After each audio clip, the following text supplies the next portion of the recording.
Hey y'all, welcome to my channel. It's your girl Mega with an O, and today we're going to be talking about Insecure season 5 episode 4. It was phenomenal, but we got some things to dig into, so let's get into it. So I have my handy dandy notes, so we're just going to run through the scenes starting with the beach party. So the beach party is at Hermosa Beach. That in episode 2 they talked about planning the 1-year anniversary for Nathan's barbershop, and Hermosa Beach was one of the events or the areas that Issa suggested for him. So, the party is partying. They're having fun, booties out, jiggling, sunscreen or vino is all over the body's lathered very nicely. And, it's just fun seeing a whole bunch of people having fun on the beach, thriving. So, as you can see, Nathan is like trying to figure out where the food is at. That's how I am. I want to know where the food is at. I want to make sure that the event is ran perfectly. Because you know how people, when you be planning with people and they just, they just don't hold their weight. And then you realize, I can't work with you like this no more. I can't work with you like this. So they waiting on the food. And he just, trying to make sure that everything is running smoothly.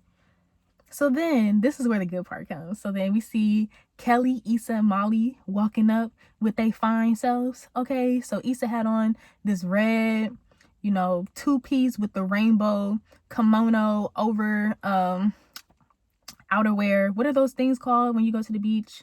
Damn. It just slipped my mind. Is it a slip?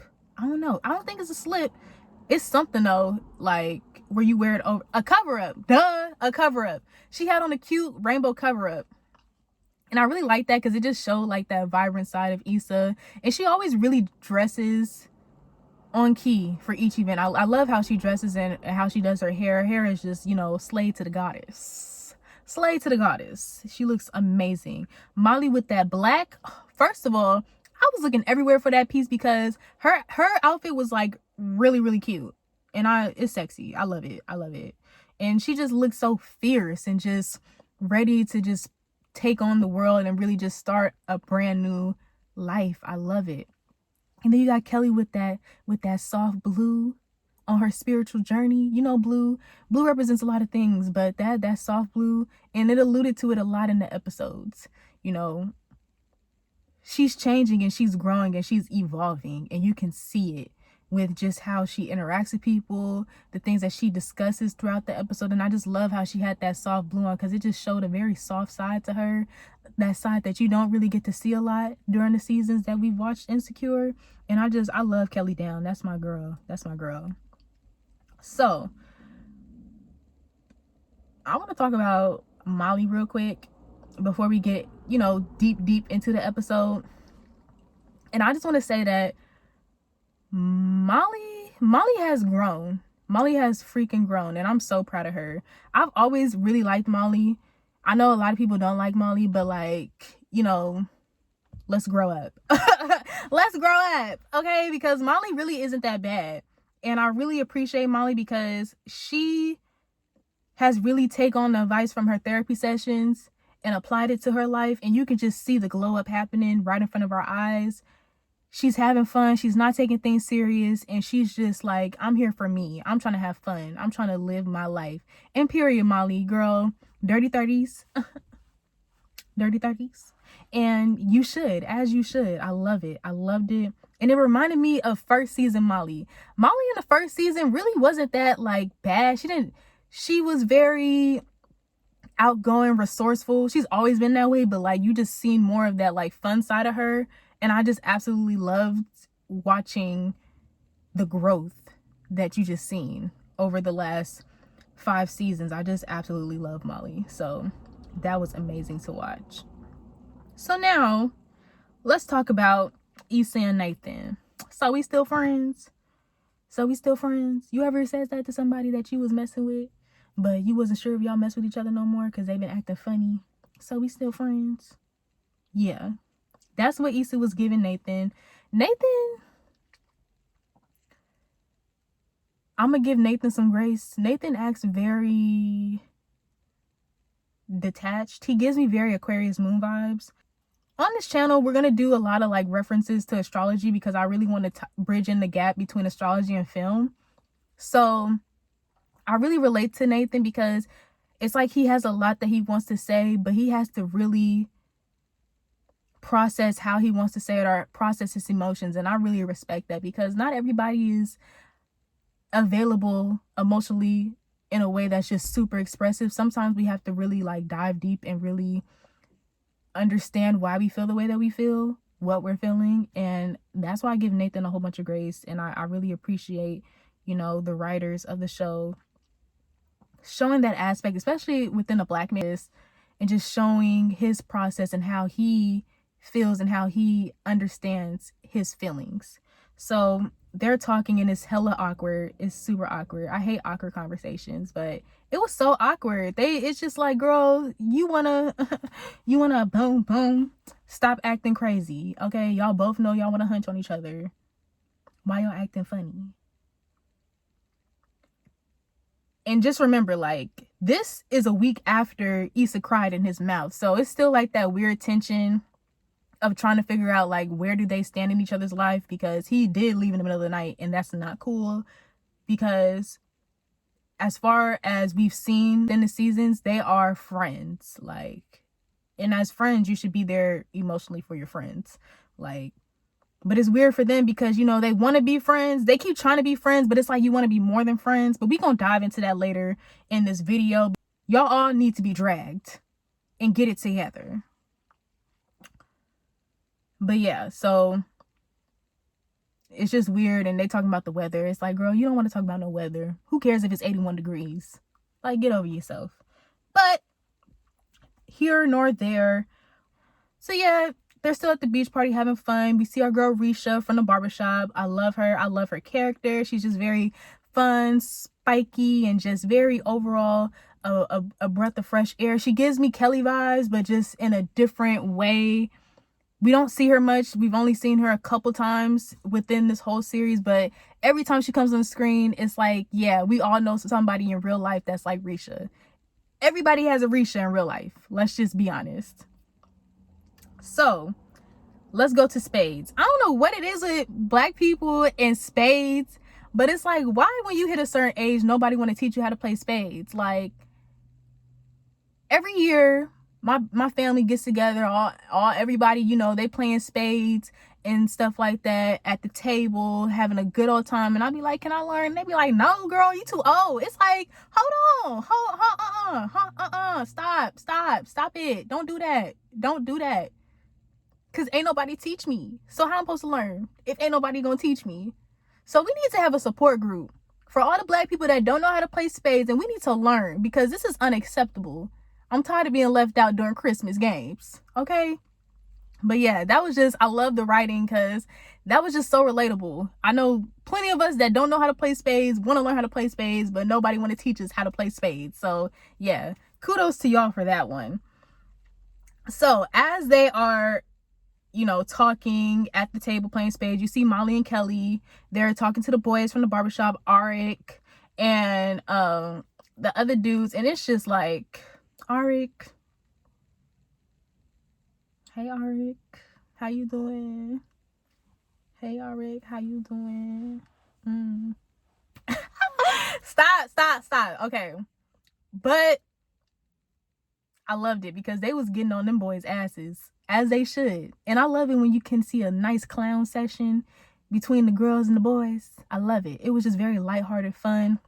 And do y'all remember in season 1, episode 1, where Issa is talking about Molly and how she gets along with like Black people and white people, and it was her at the game table playing games, and she was all like, dominoes, bitch. Yes, like it really was a good parallel to like this episode where she's also whipping butt. And I just love that comparison because it's like the whole growth and evolution. You see the change, you can feel the change. It's the same Molly, but she's just a different version. So when I look at these characters and I see their evolution from season 1 to now, I don't see them as a new person, but I see them as a new version of themselves. Like, you know, that was always within her. She just had to go through some things to pull it out. You feel me? And then the earthquake, y'all. The earthquake.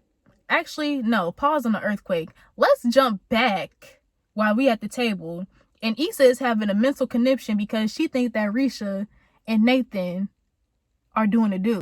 She was really overthinking. I'm like, girl, for a friend, you thinking a little hard. So what, how you really feel? Be honest, Issa. Issa, be honest. Like, Issa has had an issue in the past with not being honest with herself or others. So, you know, it's time for her to really step out and be honest and show some integrity, girl. Because if you don't want to be friends with him, let him know that you don't want to be friends. But stop trying to, like, teeter on each side, okay? Because Lawrence got a baby. Let it go. Let it go. Actually, if you don't want to let it go, you don't have to. But, girl, like, come on now. Sometimes you just got to let the past go. And, you know, she was trying to hold on to the past, but it's like, Nathan might be your future. So, you know, let it happen. But yeah, so she feels type of way about Risha because she kind of making digs. And I hate when women do that. When they try to make digs, trying to see if you trying to, like, they trying to see if you messing with the man that they like. But it's like, girl, this ain't no competition. This is not no competition, girl. If that's your man, that's your man. You don't got to ask me nothing. Okay? Don't ask me nothing. Because if that's your man, that's your man. And you know if that's your man. So don't play, girl. Don't play. So, we did the table. Spades. Good. Now we at the car scene on the way to the bar. Because it was an earthquake. I'm sorry. California and the earthquakes is... We need to do better with this climate. Okay? Because that's not okay. And they had to shut down the beach party so that, you know, they want to transition. You know, like when you go out and there's like 5 different moves, you go to one place and you go to the next. That's pretty much what they doing. And they in the car on the way to the bar. So first it is Nathan and his friends. And they talking about, Eric is talking about Molly and saying like, wouldn't it be cool if I date your girl's girl? And then Nathan like, that ain't my girl. I'm like, all right, hold up. You sure? It feel like your girl. It seemed like your girl. So let us know something, Nathan. Is that your girl or not?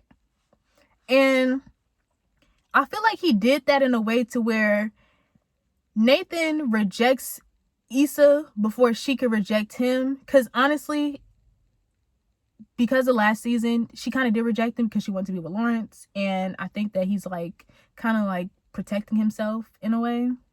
Because really, he did kind of want to be with her because that's why he kissed her in episode 2. But I don't think he's ready for like the emotional intensity that Issa is looking for. Because I feel like they're both looking for something, but it may not be the same thing. And I'm going to dive into that later at the end of the episode because I'm gonna put y'all on game a little bit. I'm going to put y'all on game. So his friends are saying like, hey, like, she called you over to cuddle and she was crying on you. Obviously, she felt safe with you. You were a safe space. And he's thinking like, okay, like he in his head. But he thinking like, okay, you calling me to come over. You trying to. But sometimes you just call your friends over because you just want somebody who you're familiar with, who you're comfortable with to comfort you. And I don't think he really understood that. And sometimes there's a disconnect between male and female friendships.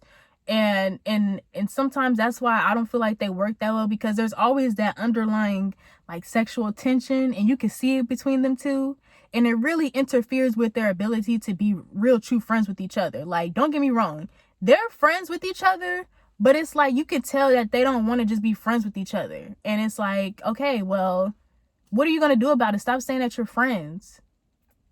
Do what you gotta do, make it official, go on dates, do what you gotta do, and move on. Do it. What are you waiting on? It just doesn't make any sense. Nathan says that Issa doesn't know what she wants. But honestly, I would think that Nathan doesn't really know what he wants either. And I don't think that he's really sat down with himself and really looked at what does he want.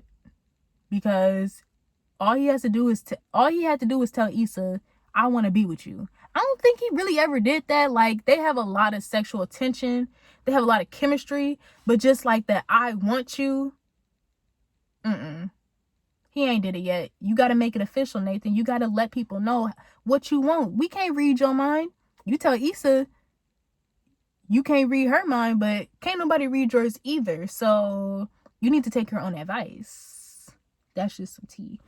The scene transitions to Issa in the car with her girls. You got Risha, you got that other boy from the barbershop, and then you got Molly and Kelly in the back. So they're all talking, and I love this part because you know when you be out with your friends, but you be around people who like, they cool, but that ain't your girl. So it's like, I'm gonna text my girl on the side and be like, you see this? You see what's going on? Because I can't say it out loud. So she pretty much tells Molly that she thinks that Risha and Nathan are having sex, and she's like tripping about it. And she's been tripping about it for pretty much the first half of the episode. And Molly just straight up asked Risha, you fucking Nathan? You fucking Nathan? And I was like, period, Molly. Period, Molly. Period! Okay? Plain and simple, blunt. Say it like that. Okay? Say it like that. Don't beat around the bush. Is y'all hunching or not? Okay? Because that's how I am. If my friends want to know if somebody messing with somebody, they gonna call me, hey, you with her? Oh, okay. But yeah. Yeah, so I love that they showed that Molly did that. Molly is she's a real friend. Molly proves time and time that she is a real friend. She really always comes through for Issa. Okay? She really does. And hey, I ain't mad at her. So Issa, she feeling better because she know that they ain't together. And now she can make her move and do what she needs to do, what she been needed to do, but she just too scared to do. So throughout this time, I don't know if y'all paid attention, but it's this situation with Crenshaw, like Crenshaw, but Crenshaw. Y'all, girl, let me tell y'all. People like him really piss me off, and this is why. He talking about some Issa fraud, all skin folk and kin folk, but it's like, you don't realize that, for one, you could have ruined her platform because you didn't want to abide by the rules that they set for you for the performance. And I get, like, as a creator, as a creative, you really have to stick to your vision. But if that's the case, then you should have went with somebody else. How you gonna be mad at her for what she's doing at her job, but you still want to utilize her. You still want to use her resources. You still want to use her connects. That's the issue with some of y'all. You want to use the connects, but you don't want to respect the connector. Like, don't do too much, Crenshaw. I don't like him. And honestly, he really rubbed me the wrong way anyways. But I just feel like he the type of people in the community and just like in creators where it's like, you really can't work with people like him because he gonna go by his own wave. And that's cool, but then you need to build your own wave yourself. I'm sorry. Build it yourself. Don't use my resources. Don't use my assets and then try to trash me in the same breath when I put you on. Because Issa did him a favor. He didn't do her a favor. He did, but like, she really did him a favor. Because if we being honest, she could have went with any artist in the community. They had artists lined up for her to use instead of him. And she still was fighting for him. So, yeah. Then there's another issue, with, and we're not going to dive too deep into that today. That's a topic for another day. But how, black men use black women to get to where they want to get and want to, like, shit on them when they make it. It's like, hold on. Did you forget where you started? And no, you shouldn't be held to where you started, but don't forget and get funny and be like trying to act brand new, because that's not cool either. If I was Issa, man, Crenshaw who? Her clothes ain't even cute. But yeah. So Crenshaw, I just didn't like that because it's like respect the people who was in your corner. And it may not happen the way that you want to, but sometimes you gotta just, if you're not going to do it the way that the industry wants to do it, then sometimes you just got to do it your own way. But don't take other black people down, trying to like make it seem like they ain't for the cause. Because honestly, I really feel like Issa really wanted him to win. So it's just like, you know, I ain't like that. That really put a bad taste in my mouth. But we gonna move to a lighter note. At the bar, they get to the bar, and finally Issa and Nathan are able to have a conversation. And we've been waiting for this because honestly, they needed to talk anyways. And all that awkward hoorah stuff, it just wasn't working for me. I don't know about y'all, but it wasn't working for me. Nathan says something so crucial, and he says, I didn't know we had expectations for each other, because they're talking about what happened, and he said, I didn't know we had expectations for each other. But here's where I want to pause. And this is why I said that sometimes it's hard for men and women to be friends, because sometimes they just mentally be on two different levels or two different areas, because you should still have expectations for your friendship. So that doesn't absolve you from those expectations as a friend just because you got friend zone. Like, don't be mad, Nathan, that you got friend zone and then try to like half-ass the friendship because you really want to be with her, but you just scared to say that you want to be with her. Like, let's keep it a buck, okay? Because that ain't cool. Don't leave out on your... She crying and you gonna leave in the middle of the night. Like, yeah, spend the night. That's a little... But obviously, like your friend said, she felt comfortable around Nathan. She felt safe around Nathan. So why would you ruin that moment and leave in the middle of the night, disappearing? And you've had issues with that in the past. And yes, we know that it stems from his bipolar disorder, his manic depression. But at the same time, if you are actively trying to like improve your life and do better, then that does happen within the relationships that you cultivate. So it's like, don't try to half-ass with Issa and talk about, I didn't know we had expectations. We was able to get past that, luckily. But you know, there's more. His cousin comes. So they're still at the bar. They're having a good time. They're chopping it up, doing shots, turning up. His cousin Thomas comes with his wife Velma. And it was already weird. Like, a lot of us were thinking like, okay, Nathan and Velma, y'all was y'all doing what we think y'all was doing? Because just the energy that they was giving to each other, it was very like passive aggressive. It was very like, I like you, but I don't like you. Like, I'm here just because he's your friend and he's your family, but I really don't mess with you. That's what it was really honestly giving, to be honest. And just like, just the awkwardness. It was like, it's something that's not being said that needs to be said. And they kept alluding to him like disappearing. And then she says that he might end up on a milk carton, you know, alluding to him disappearing. That I didn't like, because I feel like if you're gonna hold somebody to their past, just leave them alone. And I'm not saying in like serious situations, but in this situation, it's like, okay, you keep bringing up that he kept disappearing. So obviously that was an issue for you. So then address it. But don't make passive remarks and try to keep coming for me.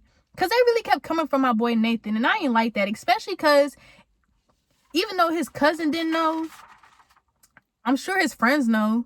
I don't know. Maybe they did. Maybe they didn't. But I'm like, it's been a while since he's came out about his manic depression. So it's like, don't hold him to his past. He didn't know that he was dealing with that, and he's trying to actively change and like better himself, or like just better his relationship with how he deals with his emotions. And I think that, you know, we should give him some grace, and especially when we find out new information and find out new things about ourselves, and not really hold us to our past, because you could tell he was uncomfortable. It's like, dang, that's all y'all see me as, is some nigga that disappeared, you know, a peekaboo nigga. But I love how Issa really stood up for him, and she used the tree analogy. I like Issa and Nathan together, but like, she really said that he allowed her to plant roots in LA and just like, and just believe in herself. And I think that really shows how they really do support each other. Like, they really do support each other. Nathan really supports Issa, and Issa really supports Nathan. How they've allowed each other to just grow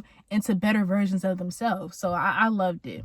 The other friends may have not liked it, but I loved it because they was hating low key. It's getting late. They trying to figure out what the next move is. And they don't know if they want to fight or if they want to tussle. They finna go to Jason Derulo's party. So after they finish talking about, like, you know, the past and just things that Nathan has done, they decide that they might want to go to this Jason Derulo party. You have Kelly and Risha in the back. They having a breakthrough. And it was funny because I was on Twitter and they said that there's always like those friends that be having their own serious conversation when everybody else is turning up. And it's like, what is you doing? Y'all having a spiritual breakthrough in the middle of a bar drinking Hennessy shots. Like, I ain't mad at you, but I'm just like, okay, girl, like, do your thing. I love Kelly. I love the relationship that her and Risha had together. I thought it was very wholesome and cute. And the guys, they get Molly and Issa. We don't see Risha and Kelly in the next scene. And Thomas' wife, Velma, she decides that she's gonna go back home, and Thomas goes out with Nathan and them to go to the party. So they get to the party, and you know how people be acting like they got the connect, but they really don't got the connect. Like, Arik had the connect, but he ain't had it like he said he had it, because he was trying to impress Molly. But that's cute. It's cute. He got her in, so I ain't even mad at him. But it's like, stop flexing, because you know you don't got it like that. Stop flexing. It's okay, but don't do that no more. Yeah, so we're going into the scene where, okay, they're not able to get in. He's only able to get Molly in, and she's like, I'm gonna get y'all in through the back. So they waiting for her to get in. Oh boy, with the Mr. Ravino, he's like Jason Derulo fan crazy. Like, he's a Jason Derulo down. He love him some Jason Derulo. I ain't even that. That dude is funny. I actually really like his character. Oh my gosh, I have to, what was his name? We're gonna do better next time, but I forgot his name. I'm sorry, babe. But yeah, so he's excited about Jason Derulo. Okay, he like Jason Derulo. I heard that. I'm so sorry, because his I had his name, but it literally just slipped my mind. So I'm like, you know, I'm struggling. I'm struggling right now with his name. But you know who I'm talking about. He was a good comedic relief within the episode. I liked him.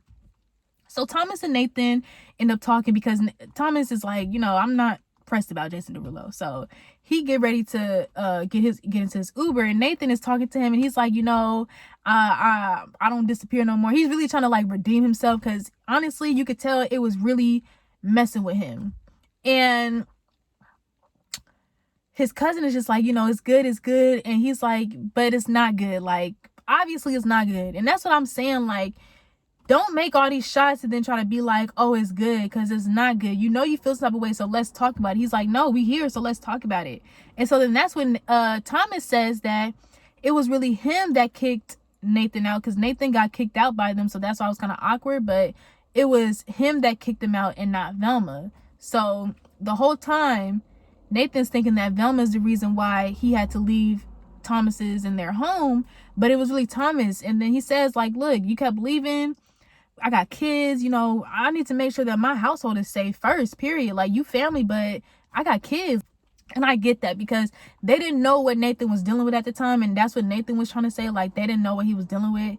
But it's like, what can you really do in that situation when you don't know? And it's like, you have to protect your family and your children. So I get it, but I get where Nathan's coming from. Like, I don't want to be held to that past. I don't want to be held to that standard anymore, because that's not who I am. Like, I'm more than just the person that disappears. Like, he wants to turn over a new leaf, and he's ready for change, and he wants to get out that like narrative of what people from his past think of him. And I hope that he's able to talk about it more, and talk about how he wishes that he can change how people view him. And that's when we're going to segue into the last scene.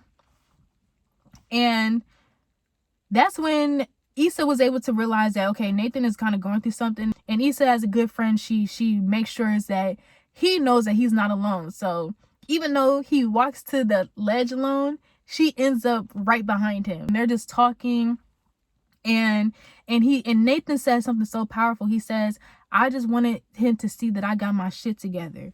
And it's like, sometimes we want to prove to people so bad that we're not who we used to be, regardless of whether Thomas thinks of Nathan and that we are not. Nathan is still who he is, and he can still be a phenomenal person, and he can still make great contributions.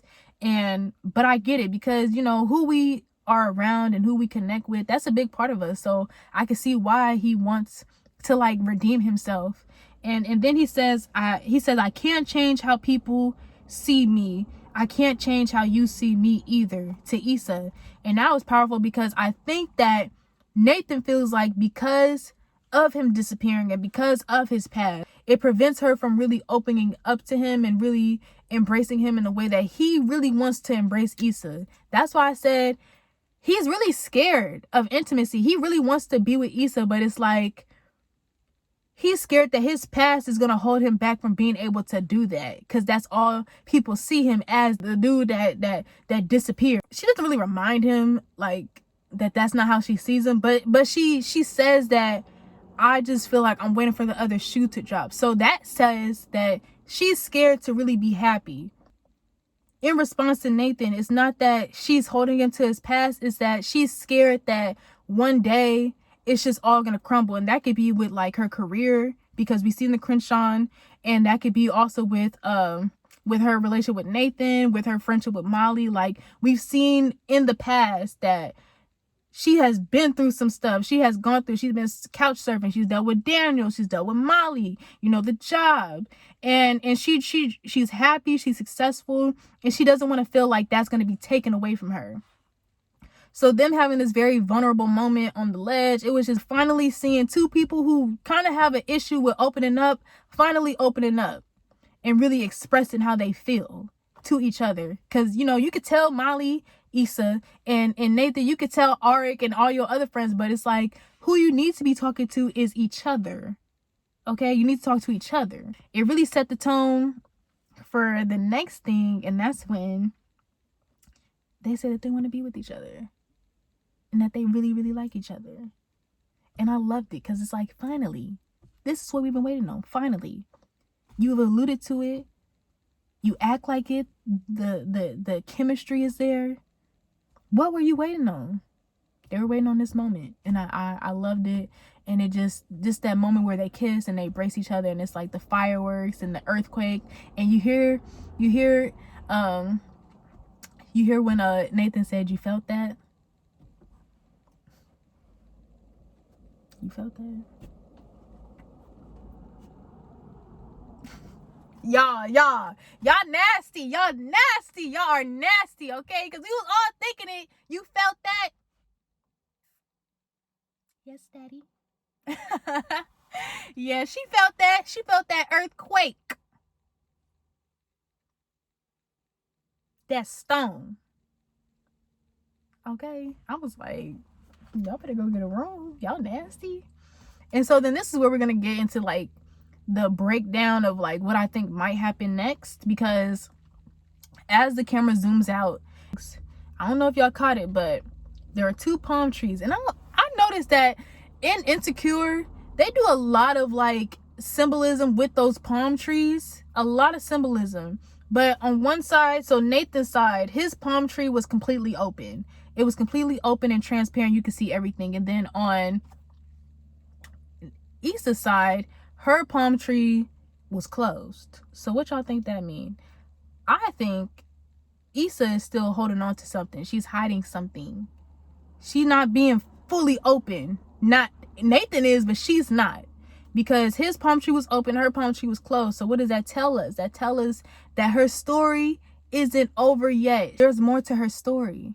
He's finally blossomed. But when you think of like a plant or a tree, when they finally blossom, it's like, okay, you've reached your peak. Like the climax is there. But like hers, it was like something's not budging. So it's like, is she still holding out for Lawrence? Is she potentially still holding Nathan to his past? I don't know. But it was something very, very interesting how they kind of like left that image in our minds with the palm trees. And it has you thinking, will Nathan and Issa last? Can their relationship be sustained with, based on their past history and the patterns that they've shown to each other recently? I don't know. Part of me thinks that they may not stay together, unfortunately, as much as I want them to. I just think that Lawrence is going to make another appearance. I really do. I think he might make another appearance.